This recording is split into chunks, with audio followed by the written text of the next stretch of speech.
Haya jamani, huko salamu alaikum, wale matajiri wenye hela zenu, amjambo, wenye hela zenu, nasema hii hamtakiwi kukosa.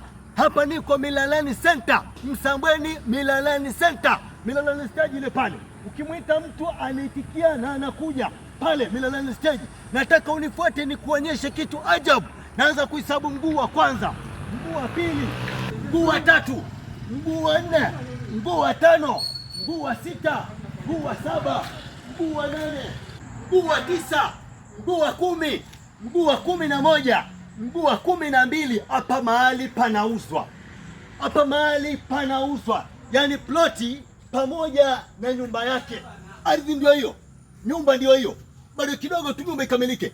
Nasema yani hapa kila kitu mwake, bei rahisi kabisa, bei ya kujali hali ya uchumi.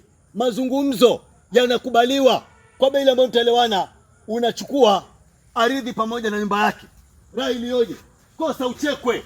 Yani nasema hivi, upana wa ardhi ni robo eka, upana wa ardhi ni robo eka, 40 by 50 iko hapa, inauzwa pamoja na nyumba yake.